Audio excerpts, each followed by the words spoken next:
പ്രിയപ്പെട്ടവരെ, വരാൻ പോകുന്ന ത്രിതല പഞ്ചായത്ത് തെരഞ്ഞെടുപ്പിൽ മത്സരിക്കാൻ പോകുന്ന കേരളത്തിലെ സ്ത്രീകളോടാണ് എനിക്ക് പറയാനുള്ളത്. എൻ്റെ ഈ വീഡിയോ കണ്ടതിന് ശേഷം മതി നിങ്ങൾ സ്ഥാനാർത്ഥിത്വം പ്രഖ്യാപിക്കാൻ. നിങ്ങൾ ആര് വന്ന് പറഞ്ഞാലും, നിങ്ങളെ ഭർത്താവോ, നിങ്ങളെ വീട്ടുകാരോ, നിങ്ങളെ അച്ഛനോ അല്ലെങ്കിൽ ഉപ്പയോ അല്ലെങ്കിൽ ഫാദറോ, ആര് വന്ന് പറഞ്ഞാലും, നിങ്ങളെ സുഹൃത്തുക്കളോ, നിങ്ങളെ നാട്ടുകാരോ, നിങ്ങൾ വിശ്വസിക്കുന്ന പാർട്ടിക്കാരോ, അല്ലെങ്കിൽ നിങ്ങളെ അയൽക്കൂട്ടങ്ങളോ, ആര് പറഞ്ഞാലും ലാസ്റ്റ് ഡിസിഷൻ എടുക്കേണ്ടത് നിങ്ങളാണ്. കാരണം എന്ന് വെച്ചാൽ ഇത് വലിയൊരു പ്രോസസ്സാണ്. ഈ ഒരു സംഭവം ഏകദേശം 1,49,59,235 പെണ്ണുങ്ങളും 1,33,52,947 ആണുങ്ങളും വോട്ടിടാൻ പോകുന്നുള്ള വലിയൊരു പ്രോസസ്സാണ് വരുന്നത്. ഏകദേശം 21,900 സ്ഥാനാർത്ഥികളാണ് ഈ വരാൻ പോകുന്നുള്ള തെരഞ്ഞെടുപ്പിൽ മത്സരിച്ച് വിജയിക്കേണ്ടത്. ഇതിൽ 50% സ്ത്രീ സംവരണമാണ്. അതുകൊണ്ടാണ് ഞാൻ സ്ത്രീകളോട് ഈ ഒരു കാര്യം പറയാൻ പോകുന്നുള്ളത്. കാരണം ഈ ഞാൻ പറഞ്ഞ വലിയൊരു പ്രോസസ്സ് എന്ന് പറയുന്ന സംഭവം ഞാൻ നിങ്ങളോട് പറഞ്ഞുതരാം. ഏകദേശം 941 ഗ്രാമപഞ്ചായത്ത് കേരളത്തിലുണ്ട്. അതിൽ 15,962 സ്ഥാനാർത്ഥികളാണ് വിജയിച്ചു വരേണ്ടത്. അതുപോലെ തന്നെ 152 ബ്ലോക്ക് പഞ്ചായത്തുണ്ട്. അതിൽ 2,080 സ്ഥാനാർത്ഥികളാണ് വിജയിച്ചു വരേണ്ടത്. അതുപോലെ തന്നെ 14 ജില്ലാ പഞ്ചായത്തുണ്ട്. അതിലേക്ക് ഏകദേശം കേരളത്തിൽ 331 സ്ഥാനാർത്ഥികൾ ഏകദേശം വിജയിച്ചു വരണം അവിടെ. അതുപോലെ തന്നെ 87 മുനിസിപ്പാലിറ്റി കേരളത്തിലുണ്ട്. അതിലേക്ക് ഏകദേശം 3,113 മെമ്പർമാരും വിജയിച്ചു വരേണ്ടതുണ്ട്. അതുപോലെ തന്നെ 6 കോർപ്പറേഷൻ ഉണ്ട്. അതിലേക്ക് ഏകദേശം 414 മെമ്പർമാർ വിജയിച്ചു വരേണ്ട വലിയൊരു പ്രോസസ്സാണ് നടക്കാൻ പോകുന്നത്. ഏകദേശം 1 മാസം കഴിഞ്ഞ് കഴിഞ്ഞാൽ ഇലക്ഷനായി. അപ്പം ഞാൻ പറഞ്ഞു തരുന്നതെന്ന് പറഞ്ഞാൽ ഇതിൽ 50% സ്ത്രീ സംവരണമാണ്. ഇപ്പം നമുക്ക് കുറെ കാലമായിട്ട് അറിയാം, സ്ത്രീകൾ വളരെയേറെ മുൻപന്തിയിലാണ് തെരഞ്ഞെടുപ്പ് ഗോതയിലേക്കല്ല ഉള്ള കാര്യത്തിൽ. നിങ്ങൾ ആദ്യം ഒരു മനസ്സിൽ കൈവച്ച് പറയുക, ചോദിക്കുക. എന്താണ് ചോദിക്കേണ്ടത്? ഞാൻ ഈ ഇലക്ഷനിൽ, ഞാൻ ഈ തെരഞ്ഞെടുപ്പിൽ നിൽക്കാൻ യോഗ്യയാണോ? യോഗ്യ അല്ലെങ്കിൽ നിങ്ങൾ ഒരിക്കലും നിർത്തരുത്. കാരണം അത് നിങ്ങളെ തലയിലേക്ക് വരുന്ന വലിയൊരു ഭാരമായിട്ട് മാറും. ആ ഭാരം ഒഴിവാക്കണമെങ്കിൽ നിങ്ങൾ ഇത് ആദ്യം തന്നെ പറയണം, ഞാൻ നിൽക്കുന്നില്ല. ഞാൻ നിൽക്കുന്നില്ല എന്ന് തറപ്പിച്ച് പറയണം. അത് ആര് പറഞ്ഞാലും ശരി, നിങ്ങൾ പറയണം. കാരണം ജയിച്ചു കഴിഞ്ഞാൽ 5 വർഷം സഹിക്കേണ്ടത് നിങ്ങളാണ്. അതുകൊണ്ട് സ്ത്രീകളെ ഞാൻ ചെറുതായി കാണുന്നതല്ല, കാരണം വലിയൊരു എക്സ്പീരിയൻസ് നമ്മുടെ നാട്ടിൽ തന്നെ ഉണ്ട്. വെറുതെ ഓഫീസിലേക്ക് വന്നിട്ട് ചിരിച്ചിട്ടും കളിച്ചിട്ടും പോകുന്നുള്ള സ്ഥിതിയാണ് കഴിഞ്ഞ കുറേ കാലം നമ്മൾ പഞ്ചായത്തിലും മുനിസിപ്പാലിറ്റിയിലൊക്കെ കണ്ടുവരുന്നുള്ളത്. അതിനൊരു മാറ്റം വേണം എന്ന് പറഞ്ഞുകൊണ്ട് മാത്രമാണ് ഞാനിത് നിങ്ങളുടെ മുമ്പിൽ ഇപ്പോൾ ഈ ഒരു കാര്യം പറയാൻ വന്നിട്ടുള്ളത്. പിന്നെ ജയിച്ചു കഴിഞ്ഞാൽ സ്ത്രീകളോട് അതും കൂടി ഞാൻ പറയാം. ജയിച്ചു കഴിഞ്ഞാൽ നിങ്ങൾ സമൂഹത്തിന്റെ ആളായിട്ട് മാറി. അങ്ങനെയാണെങ്കിൽ നിങ്ങൾ ഏത് വാർഡിൽ നിന്നാണ് ജയിച്ചു വന്നിട്ടുള്ളത്, ഏത് വാർഡിൽ നിന്നാണ് നിങ്ങൾ പഞ്ചായത്തിലേക്കോ മുനിസിപ്പാലിറ്റിയിലേക്കോ വന്നിട്ടുള്ളത്, ആ വാർഡിലുള്ള എല്ലാ ആൾക്കാരെ ഒരേ കണ്ണിൽ കണ്ടിട്ട് അവർക്ക് എല്ലാവർക്കും നല്ല കാര്യം ചെയ്യാൻ നിങ്ങൾക്ക് പറ്റുമോ ഇല്ലേ എന്ന് അതും കൂടി നിങ്ങൾ മനസ്സിൽ കരുതണം. നിങ്ങൾക്ക് അതും കൂടി പറ്റുന്നില്ലേ? ആ വാർഡിൽ നിങ്ങൾക്ക് ദേഷ്യമുള്ള ആൾക്കാർ ആരെങ്കിലും ഉണ്ടോ? അവൻക്കെന്നും കൊടുക്കാൻ പറ്റിയില്ല, അവൻക്കെന്നും ചെയ്യാൻ പറ്റില്ല എന്ന് നിങ്ങൾ മനസ്സ് പറയുന്നുണ്ടോ? നിങ്ങൾ 100% ആ കാര്യത്തിൽ നിങ്ങൾ തലവെക്കരുത്. അതുകൊണ്ട് നിങ്ങളോട് ആദ്യം പറയുകയാണ്, ഈ ഇലക്ഷൻ തുടങ്ങുന്നതിന് മുമ്പ് തന്നെ പറയുകയാണ്, നിങ്ങൾ ആദ്യം കെപ്പബിൾ ആണെന്ന് നോക്കുക. കെപ്പബിൾ എന്ന് പറഞ്ഞാൽ ഞാൻ അതിന് യോഗ്യയാണോ? എനിക്ക് സമൂഹത്തിൽ ഇറങ്ങിക്കഴിഞ്ഞ് 4 ആൾക്കാർക്ക് എന്തെങ്കിലും ചെയ്യാൻ പറ്റുമോ?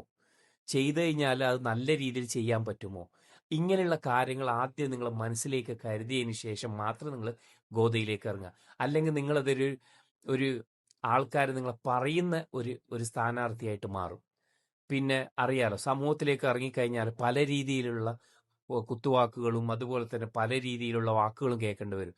അതൊക്കെ കേൾക്കാനും കാര്യങ്ങളും നിങ്ങൾ കെപ്പബിൾ ആണോ? അതുപോലെ തന്നെ രാഷ്ട്രീയപരമായി പറയുമ്പോൾ, അതുപോലെ തന്നെ നാട്ടിലെ കാര്യങ്ങളൊക്കെ പറയുമ്പോൾ അത് കേൾക്കാനും നിങ്ങൾ ബാധ്യസ്ഥരാണോ? അതുപോലെ തന്നെ നിങ്ങൾ വിമർശിക്കുമ്പോൾ, അതുപോലെ തന്നെ നിങ്ങൾ നല്ല പറയുമ്പോൾ നിങ്ങൾ 2 രീതിയിൽ പെരുമാറാൻ നിങ്ങൾക്ക് പഠിക്കണം. അങ്ങനെയൊക്കെ എന്തൊക്കെയോ ഉണ്ട് ഇതിനകത്ത് വരുമ്പോൾ. അത് ഞാൻ പറഞ്ഞു തരുന്നത് ഇതൊന്നും ആരും നിങ്ങളോട് പറഞ്ഞു തരാൻ പോകുന്നില്ല. നിങ്ങൾ ആദ്യം പിടിച്ചൊരു സ്ഥാനാർത്ഥിയാക്കാൻ നോക്കൂ. നിങ്ങളെ പാർട്ടിക്കാരോ, നിങ്ങളെ സുഹൃത്തുക്കളോ, നിങ്ങളെ ഭർത്താവോ, നിങ്ങളെ നാട്ടുകാരോ, നിങ്ങളെ ആങ്ങളമാരോ ആരായി കഴിഞ്ഞാലും. അപ്പൊ അത് കഴിഞ്ഞതിന് ശേഷം സഹിക്കേണ്ടതും അത് പേറേണ്ടതും ഒക്കെ നിങ്ങളാണ്. അതുകൊണ്ട് സ്ത്രീകളെ ഞാൻ ചെറുതായി കാണുന്നില്ല. സ്ത്രീകൾ ഉന്നതിയിലേക്ക് എത്തേണ്ട ഒരു ഒരു ജനവിഭാഗം തന്നെയാണ്. പക്ഷെ നിങ്ങൾ വെറുതെ വന്നിട്ട് അവിടെ സംസാരിച്ചിട്ടും അതുപോലെ തന്നെ കാര്യങ്ങൾ പഠിക്കാതെയൊക്കെ മുമ്പിൽ പോകുമ്പോൾ അത് നമ്മളെ നാട്ടിന്റെ വികസനത്തിലേക്ക് വലിയ രീതിയിലാണ് അടിവരുന്നത്. അതുകൊണ്ട് ഇല്ലായ്മ ചെയ്യാനാണ് ഞാൻ ഇങ്ങനെയുള്ള ഒരു കാര്യമായിട്ട് നിങ്ങളുടെ മുമ്പിൽ വന്നിട്ടുള്ളത്. അപ്പോൾ ഇത് അടുക്കാറായി. നിങ്ങൾ ആദ്യം ചിന്തിക്കുക, സ്ത്രീകളാണ്, നിങ്ങൾ ആദ്യം ചിന്തിക്കുക. നിങ്ങളെ പിന്നിൽ പ്രവർത്തിക്കാനും പിടിക്കാനൊക്കെ ഇഷ്ടം പോലെ ആളുണ്ടാവും. അതുപോലെ തന്നെ നിങ്ങളെ എതിര് പാർട്ടിയും നന്നായിട്ട് പ്രവർത്തിക്കാൻ ആളുണ്ടാവും. ഇവരൊക്കെ ജയിച്ചു കഴിഞ്ഞാൽ, ഇതൊക്കെ തോറ്റു കഴിഞ്ഞാൽ നിങ്ങളുടെ ഉള്ളിലുള്ള ആ ഒരു വിഷമം കാര്യങ്ങളെല്ലാം മാറ്റിയിട്ട് നല്ല സ്പോർട്സ്മാൻ സ്പിരിറ്റോടെ അവരോട് സംസാരിക്കാനും അവർക്ക് നല്ല കാര്യം ചെയ്തു കൊടുക്കാനും നിങ്ങൾക്ക് പറ്റിക്കഴിഞ്ഞാൽ മാത്രമേ ഈ കാര്യങ്ങൾ മുമ്പിലോട്ടേക്ക് പോകും. നിങ്ങൾക്ക് നല്ലൊരു പേരും പെരുമയും ഉണ്ടാവും. നല്ല കാര്യം ചെയ്യാൻ മുമ്പോട്ട് നിങ്ങൾ വന്നിട്ടുണ്ടെങ്കിൽ നിങ്ങൾക്ക് വളരെയേറെ അപ്രിഷിയേഷൻ കാര്യങ്ങൾ സമൂഹത്തിൽ നിന്ന് ജനങ്ങളിൽ നിന്ന് ലഭിക്കും. അതും നിങ്ങൾക്കുള്ള ഒരു ബഹുമതിയാണ്. അതുകൊണ്ട് നല്ലൊരു സ്ഥാനാർത്ഥിയായി വിജയിച്ച് അതുപോലെ തന്നെ ജനങ്ങൾക്ക് നല്ല രീതിയിലുള്ള കാര്യങ്ങളൊക്കെ ചെയ്തു കൊടുക്കുന്ന ഒരു മെമ്പർ ആയിരുന്നു എന്ന് നാട്ടുകാർ പറയുന്ന രീതിയിലേക്ക് എത്തിക്കണമെങ്കിൽ നിങ്ങൾ നല്ല രീതിയിൽ അതിനെപ്പറ്റി പഠിക്കുകയും അതിൽ പിന്നെ നന്നായി വർക്ക് ചെയ്യുകയും ചെയ്താൽ മാത്രം നിങ്ങൾക്ക് വിജയിക്കാൻ പറ്റുന്നുള്ള ഒരു മേഖലയാണ് ഈ ത്രിതല പഞ്ചായത്ത് കാര്യങ്ങൾ അത് ഇതൊക്കെ ഉണ്ട്. മാത്രമല്ല ഞാൻ മറ്റൊരു കാര്യം പറഞ്ഞാണ്, വെറും സ്ഥാനാർത്ഥിയായിട്ട് പോയിട്ട് വിജയിച്ചിട്ട് ഒരു മെമ്പറായിട്ട് പോയിട്ട് വിജയിച്ചിട്ട് പോകുന്ന കാര്യം മാത്രമല്ല ഞാൻ നിങ്ങളോട് പറയാൻ പോകുന്നുള്ളത്.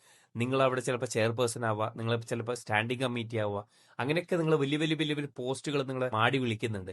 അപ്പോൾ അതിലൊക്കെ എത്തണമെങ്കിൽ നിങ്ങൾക്ക് ഏറ്റവും ചുരുങ്ങിയ ചെറിയൊരു വിദ്യാഭ്യാസമെങ്കിലും നിങ്ങൾക്ക് ആവശ്യമാണ്.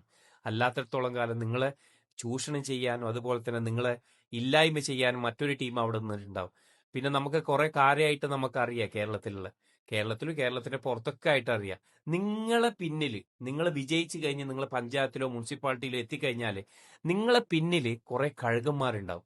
ആ കഴുകന്മാരെ നിങ്ങൾ ശരിക്കും അറിയണം. അത് ചിലപ്പോൾ നിങ്ങളെ പാർട്ടിയിലുള്ള തന്നെ ആളായിരിക്കാം, അല്ലെങ്കിൽ നിങ്ങളെ തപ്പി വരുന്ന ആളായിരിക്കാം, അങ്ങനെയൊക്കെ ഉണ്ട്.